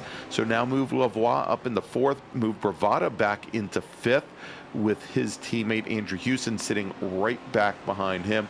Now it is a long way to go for Belvoir to get in that battle for second, the 2-car battle for second between Brewer and Costa, about 12 seconds up the road from him, with again just under 5 minutes remaining. Yeah, currently PJ Sturgios is splitting those 2 cars, fighting for that P2 in the Pro-Am category. Right now, PJ just barely able to get to the inside of Wilson going down the front stretch. Looked to be a heated battle before PJ passed Costa there, but now it looks like it's going to be a battle once again between these 2 guys to see who gets to take home the first loser position. Of course, not to say first loser in a bad way, but definitely, I mean, these guys know that they're racing for that, and obviously they're going to race as hard as they can, because if there's an accident ahead of them, you then the winner in your category, and that's a huge feat, of course, to do that in this league, especially with how competitive all these drivers are compared to one another. So here, Wilson Brewer, he's got the benefit of the draft off of our leader, PJ Sturgios, and you can see there where the Audi just kind of gets dragged along on that long run coming out of turn 3 going into 4. And here, as they come through 6 and 7, we got it looks like John Casey hanging his car all the way to the outside and letting our 2nd and 3rd place runners Wilson Brewer and James Costa by. But Costa has lost a little bit of ground in the exchange here. We'll see if he can draft back up to the back of the Audi. Yeah, Costa really just wasn't able to open up his wheel as much as he would have wanted to coming out of that corner. Really hurt his straightaway speed going down there, but he was able to catch up to Brewer a couple laps ago, so we'll see if he can do it again. Of course, you know, not much more John Casey could have done there. He just got out of the way as soon as the other cars caught him and tried to give him enough space and room to go ahead and take the line that they wanted to, but just not much more either of those drivers could have done. So good racing on both their parts, you know, real heads-up racing there as we see PJ Sturgis currently pulling away from these guys, and of course Costa right now looking to be gaining a little bit of a couple seconds a lap here on Brewer, but obviously he's got a couple minutes to do that, but probably going to run out of time here. All right, let's jump back over to one of our other battles, and this is Michael Fowler and Steven Martinez battle for second in the AM category, and running very wide through the final corner is Michael Fowler, and did he get a slowdown penalty there? No, it doesn't look like he did. Yeah, it's really hard to see where that comes into play. Even when I was here in my GT3 car in the league I'm in, it's really hard to find out where that time penalty comes into effect, because sometimes you come out of that complex of corners thinking, man, you know, I wonder when I'm going to get that slowdown enacted, and sure enough, you don't get it. And other times you come out of that corner like, man, I nailed that one, and you know, looks like you got the course. Yeah, that's just how it works. All right, as we continue to watch this here, and looks like Fowler, he's made up a tiny little bit of ground on the Lamborghini as they come out of turn number 1 and make that long run, that long winding run, not exactly a straightaway there between turns 1 and 3, but nice little run. And you can see they're coming into turn 3, how the corner just kind of drops away from you and continues to roll away and go off camber. Really difficult run there. And great battle here for the second spot on the podium in the AM category. Yeah, that was coming out of 4. I'm sorry, not coming out of 3. Yeah, currently though the battle for the lead though, the intervals right now as they run, PJ Sturgis currently about 13.5 seconds up the road from Dave Menino in second place. Dan Tenario about a healthy almost 12-second gap back to Wilson Brewer in the Pro-Am category, and then in the AM category, that is Kulaga, about 8.5 seconds up over his teammate Steven Martinez. So currently the battle for the lead in all these classes pretty much done and dusted, but of course the battle for second place in both of our 2 lower classes still very much on the table. Absolutely. Yeah, yes. And we haven't been watching the battle for second in the pro category. Still a decent sized separation there between Dave Menino and Justin Brewer, the 2 McLarens. So instead, we will look at there they are. There are the 2 McLarens coming through 7, and a little bit of a gap. There's Dave and Dave Menino, and just now entering that complex. And there you see him in the view, just ahead of Frederick Belvoir is Justin Brunner in the number 2 machine. But great battle going on as well between Costa and Brewer, and it looks like things have separated out just a little bit here as we take a look at PJ Sturgis, and we are at the 15-minute mark. And I know that the reason why Daniel Handover has brought us this view is because, Austin, we are on the very last lap of this race here from the Red Bull Ring. And PJ Sturgis, he is your leader. He's got about a 12-second advantage right now over Dave Menino as he rolls out of the corner here, comes out of turn number 3. He's going to make that long run down the hill there over to the grandstands at turn number 4. Make your day a happy day, the billboard says. And looks like if he manages to hold on, he will come home with his 5th win of the season, 5th out of 10. And remember, he also had one that I believe he had, I don't want to say taken away from him, but he had an on-track infraction that was applied after the race. Otherwise, he might have 6 wins on the season. Really dominant here for PJ Sturgis in the Inex Racing number 57 BMW. Yeah, certainly. What a fantastic season PJ has had. Of course, like you said, taking the checkered flag here means he'll win half the races in the season. Absolute masterclass. We've seen him perform all year long. Here he comes to take the checkered flag. And here you go, coming across the stripe for win number 5. PJ Sturgis tonight here at the Red Bull Ring is your winner in the RATC. Dave Menino coming out of the final corner in his number 43 Lamborghini. He is going to finish second tonight. Justin Brunner just a couple seconds back from there. He will finish in third. All right, so let's take a look here as we continue on, and we're going to jump back now. Here is Dan Tenorio. He is your leader in the number 17 Lamborghini. In your AM category, he's got Wilson Brewer and James Costa still battling it out behind him, but there you go. Eric Kulaga, the number 66 machine, he will take the win in the AM category. Stephen Martinez coming across the stripe will finish in second. And look at that, Michael Fowler finishing 45 hundredths of a second back in third. Very, very close here in the AM category. Great battle. And so we've got, let's take a look. Oh, it looks like the only person that has not crossed the stripe yet in Pro-Am is actually our leader, and he's coming out of the final corner right now, Dan Tenorio.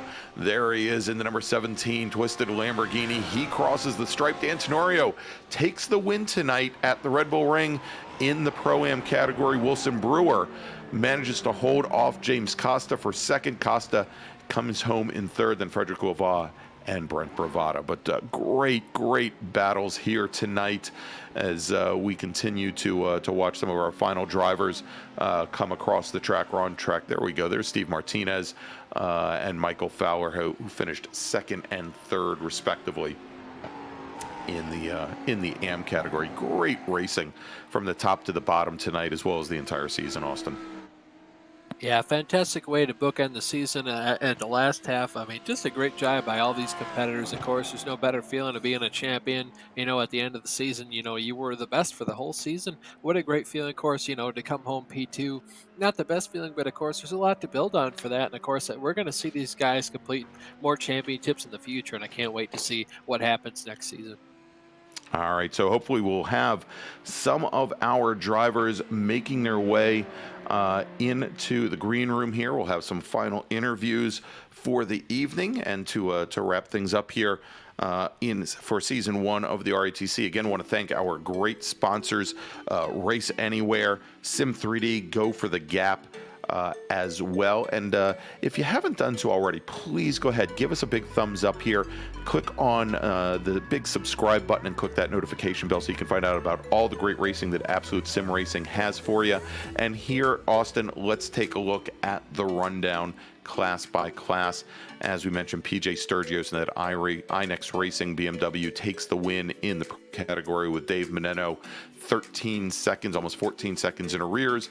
Justin Brunner will finish in third. Ryan Kaprowski, Sean Campbell, the race just did not go his way this evening as he was battling for the championship.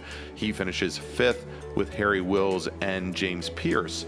Unfortunately there, finishing a number of laps down. All right, let's take a look at the Pro-Am category. Yep, taking home the victory in the Pro-Am category is going to be Daniel Tenorio in his Twisted Racing Red Lamborghini, followed by Wilson Brewer coming home second. Rounding out your podium is going to be James Costa. Frederick Belvoir comes home fourth, followed by Brent Bravada in fifth. Andrew Houston and Michael Kulaga going to come home sixth and seventh, followed by John Cooper, Andrew Rasmussen, and Joseph Smith rounds out your Pro-Am field. All right, tell you what, we've got folks starting to filter in. Why don't we start off with the AM category tonight, Austin? Let's start off with Stephen Martinez. Worked his way up to second in the AM category, driving the number 53 machine. That is the Vulture Motorsports entry, Stephen Martinez. Hey, Stephen, fantastic job tonight. Tell me a little bit about your race, man. I saw you following your teammate Kulaga there for a while. You guys are putting on quite the show here today. Yeah, I mean, it seems every week it seemed to help us out just to kind of follow each other. He kind of pulls away towards the end whenever I burn up my tires hanging out behind him, so I got to work on that. But yeah, it just seems like if we stick together, we can kind of make it through the traffic and then set up our pit stops to kind of come out together and keep a draft, get everybody behind us. Yeah, definitely. I want to ask you about that, assuming you were going to get an interview later. Do you guys decide to do the pit stops together, or is that mostly you guys both just decide, the same lap to come in together, and of course that means you leap together? Do you guys, of course, orchestrate that before the race, or is that just something you guys are talking about over the radio? Usually over the radio. I mean, it just depends on the situation that we're coming up with. If we feel like we're being held up and we can leap them, then we do the undercut and go in. If we're getting caught up and some of the leaders are coming in rather than battle and lose time, letting those guys by, we kind of just play it by ear most weeks. Yeah, for sure. We saw you guys pull that move to a treat for yourselves earlier today. Of course, passing, I believe that was Travis Kepler for the lead. Of course, that obviously bought you the second place at the time being. Tell us a little bit about, who makes this racing possible for you. I mean, just us as a team. Harry puts on a great show as always. You guys with the broadcast, it always makes it interesting and makes us feel like we're a part of stuff. But just, yeah, I mean, it's been a blast. I mean, this is our third season with the guys, so we're looking forward to more, and it's just a lot of team effort on our part and a lot of work from Harry and the guys, all the stewards. So definitely kudos to them. Yeah, well, again, congratulations on your fantastic way to bookend the latter part of the season, and thank you so much for your time, Stephen. Alrighty, appreciate it. Thank you, guys. All right, and talk about a great segue. Why don't we bring in Harry Wills, driver of the number 95 Twisted Racing Mercedes. He's got a few words to say here this evening. Great to have you in here with us, Harry. Thank you very much, Greg. Yeah, I just thought I'd jump in quickly and just say, firstly to yourselves, obviously Austin, Dan and Greg, you guys have put on a really, really good, well-organised show here. I really appreciate all the work you've put in. Honestly, I couldn't have asked for more in regards as broadcast. I think you've done an excellent job start to finish of the season. You've captured everything as we wanted it, and just appreciate your work. I just want to say a shout out to all the drivers that have taken part in the season. Massive thank you to everyone for jumping in and participating.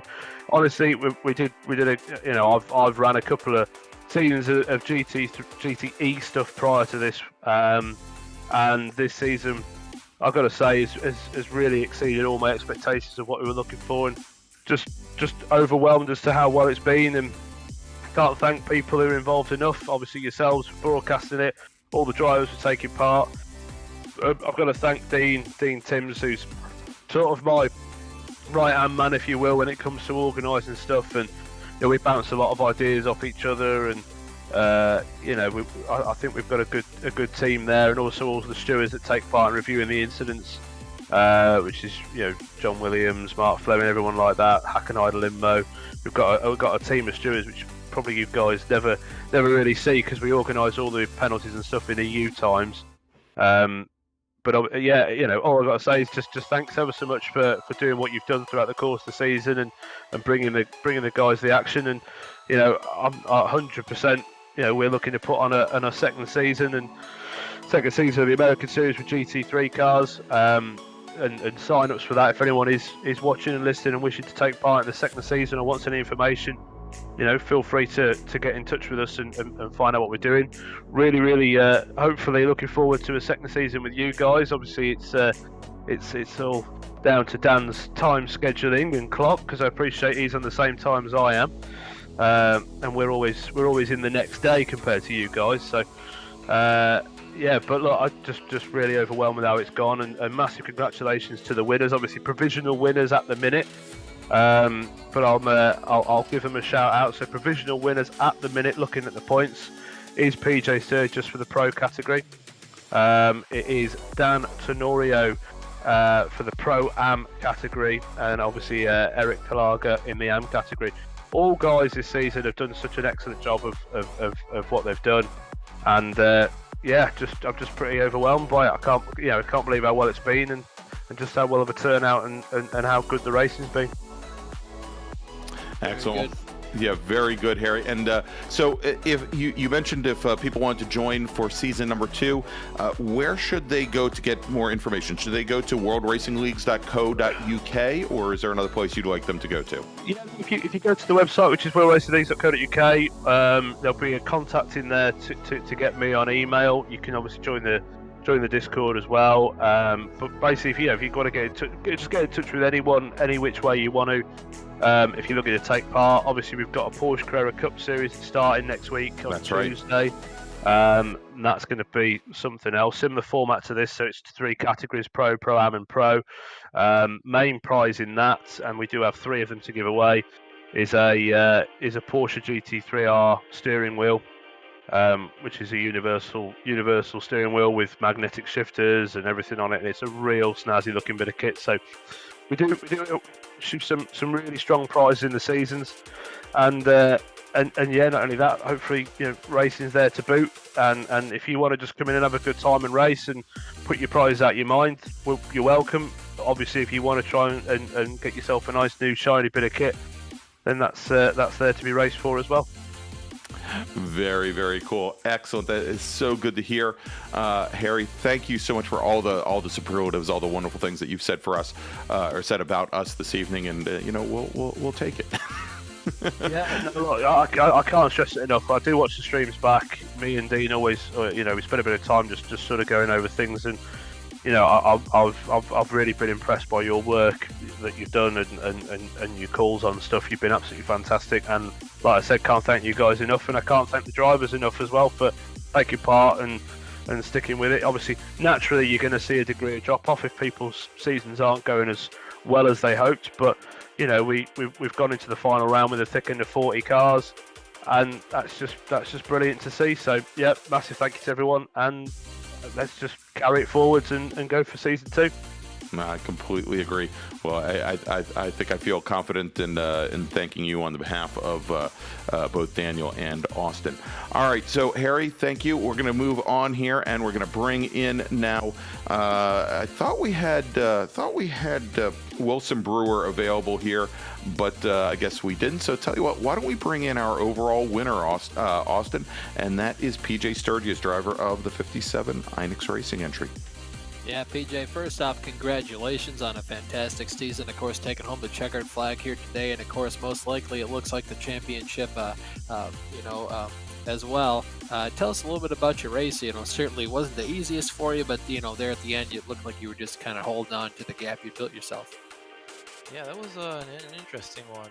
I was having a good battle there with Sean at the start. I think we were playing the fuel-saving game, and Dave spun around in turn 1 trying to just after we got by that lap car, and I went right, Sean went left, and I think he got a piece of net code there. So we had a good battle all season long, so it's not really the way you want to win it, but I mean, with how tough this has been racing with him, I guess you take what you can get here. So, but yeah, good night overall. Brought home the win. Tricky little track this is, so traffic was a little tough at times, but I was able to keep it between the white lines and bring it home in one piece. Yeah, certainly I saw you catching, putting cars in your windshield and putting them in your rearview mirror right after that. I saw you catch the two guys fighting for P2 in the Pro-Am category there at the end of the race. Tell us a little bit about, first though, your struggles, all season long, trying to remain consistent. Of course, you brought home a handful of wins, about 50% of the ones this season. What was that like this season as a whole? Yeah, that was fun there. That little battle coming up on Wilson and those guys for second. But yeah, it's been a tricky little season. Kind of, what's the nature of these leagues? We get locked into the one car for the season. So tried to make the most of the tracks where the BMW I know is going to be strong, and at the ones where it wasn't, just try to survive and keep it clean. So. And that's always one of the most interesting parts of this GT3 racing is the dynamic between McLaren, the Audi, the Lamborghini, the BMW, and such. It always keeps it interesting. It's never the same make winning every week. Yeah, for certain. PJ, congratulations on your season as a whole. Who makes this possible for you? Yeah, of course, I want to thank the guys over at NX Racing. Justin for his strong third today. I think we picked up the team's championship too, so that's always cool. And Jack and Alexi and those guys over there. Phil for helping me out this year. And of course, thanks to Race Anywhere for putting this, helping put this whole thing on. It's been a lot of fun this season, and maybe we'll be back for one of these in the future. Yeah, for certain, it'd be fantastic to have you here. I want to say, too, fantastic to see you win this season.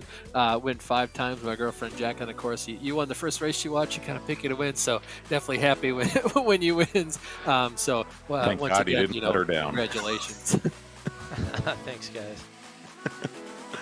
All right, there you go. That was PJ Sturgis, our winner tonight, and I think we feel pretty confident our pro category champion for season 1, driver of the Inex Racing number 57 BMW. So let's bring in now Dave Meneno, driver of the number 43 SRT driver of the SRT Esport McLaren, finishing second tonight both overall and in the pro category. Yeah, hey guys. Thanks. How's it going? Yeah, Dave, we saw you there running. Unfortunately, they're kind of just P2 for most of the race. Once PJ kind of got around you there. Tell us what you had to do to kind of bring home the second step on the podium tonight. Yeah, I mean, the race started off really well, and then unfortunately I got a little too heavy on the brakes and spun myself in turn one, which I think put me back into about fourth or fifth, and then just kind of it was a recovery drive from there. I mean, I felt pretty confident I had good pace. I think eventually PJ and Sean probably would have caught me. I think they were a little bit quicker, but I was pretty confident I was probably the third quickest car on track. So, I mean, overall pretty happy with the P2. Feel really bad that my spun kind of effectively ended Sean's race because I think he just barely clipped me and it gave him some damage. But, overall it was, a great season and, a fun race to P2. Yeah, certainly just racing. We saw you really putting your marks in, and PJ wasn't really pulling away from you that much down at the end of the race. So what did you kind of have to do to make sure you were focused in on making sure you could hit your fuel numbers there at the end to bring home that second spot? Yeah, I mean, for me, it was kind of making sure I stayed ahead of Justin because Justin was really quick and he had caught me a little bit. I had a little bit of bad luck with getting by some traffic and he was able to get right up on my bumper. And I think he eventually got like a slowdown coming out of the last corner because I saw he dropped back about a second or so. But yeah, I mean, it was mostly just kind of focusing on hitting my marks and not making mistakes. But yeah, it was a good race. Yeah, for certain. Is there anyone you want to thank for your run tonight? Yeah, I would love to thank Harry and the guys for setting this league up. It's been a blast to run. I can't wait to run season 2. I'd like to thank you guys for broadcasting. I'd like to thank the SRT esports team, the great guys to run with, and I'm hoping I can maybe get a few of those guys in this league for next season. Yeah, for certain. Well, thank you so much for your time. Congratulations once again on your run tonight. Yeah, thanks, guys. All right, there you go. That was... Who was that masked man? No, driver the number 40. That was Dave Meneno, driver. You got it at the 43 McLaren, the SRT Esport entry. And so now we're going to bring in Dan Tenorio, our winner tonight in the Pro-Am, driver of the number 17 machine. How's it going, guys? Hey, Dan, fantastic job tonight. Of course, bringing home first place, leading the pack in the Pro-Am category. How is this possible tonight? What do you have to do in order to bring home the checkered flag? Really, I just wanted to secure my place in the championship. So I took it easy the first couple laps, and my number one goal was to keep it clean, and whatever else happened. But I was really lucky. A couple people spun out, not the way I want to pass them, but I'm not going to complain. So once I got a good enough gap, it was kind of just autopilot, keep the car clean, minimize off tracks, and yeah, bring home the checker. Yeah, for certain, we saw you just, that played obviously dividends for you as the race went on. Was there any idea what you'd have to do for a pit strategy? Were you going to kind of play that a little bit risky too, or just mostly make sure you could get it to the end of the race with enough fuel? Basically, just to get it to the end. I saw PJ was real close behind me and was about to lap me actually, so I was a little nervous on fuel strategy, but I ended up making it safe. So yeah, nothing too special. Just run it out of fuel until the last stop and put as much as I need. Yeah, for certain. Is there anyone you want to thank for your fantastic run tonight? Like I said, last time, thanks to Twisted. They really helped me with my pace the last couple of years, and everybody watching. I know my family's watching, wife and everybody, so yeah, it was a great run, great season, and I'm excited for season 2. Yeah, for sure. Once again, buddy, congratulations on your win. Thank you so much for your time. Thank you, guys.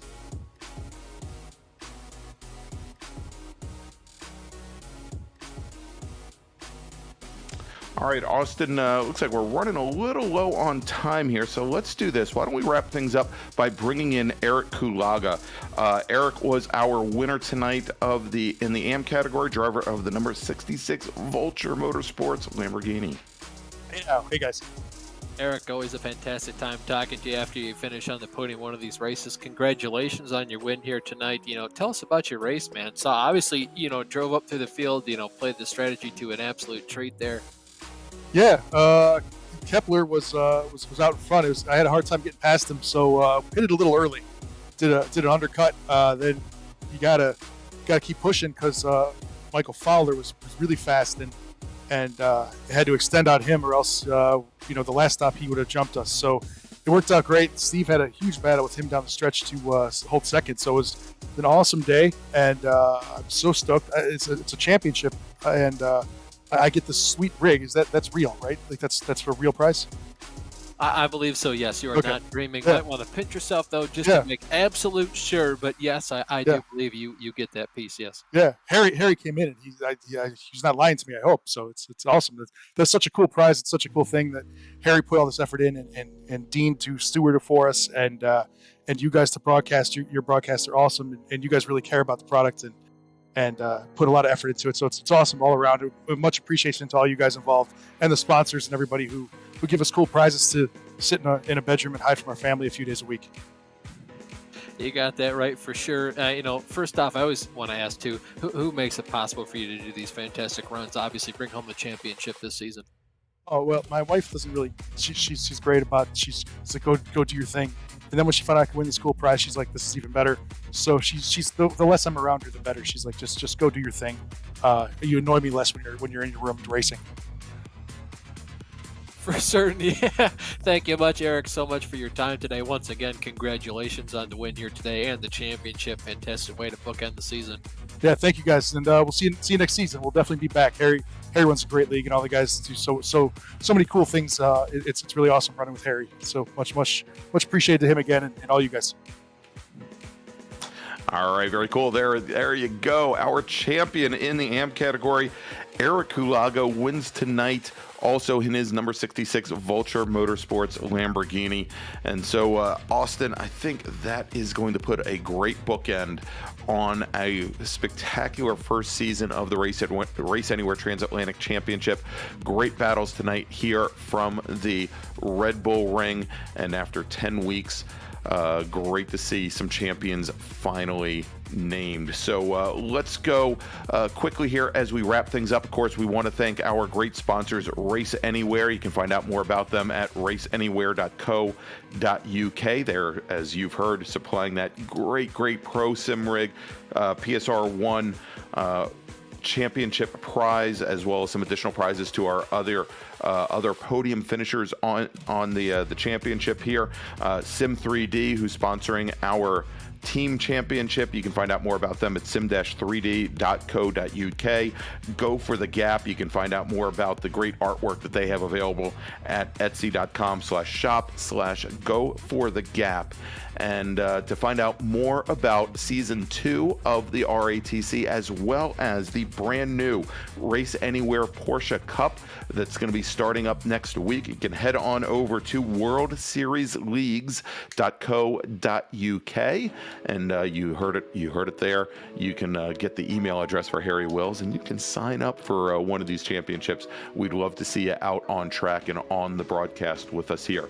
So for Austin Belke, for Dan Handover, I'm Greg Ginsberg, and for all the great folks at Absolute Sim Racing, we thank you for joining us here for season number 1 of the RATC, and hopefully we'll see you for season number 2.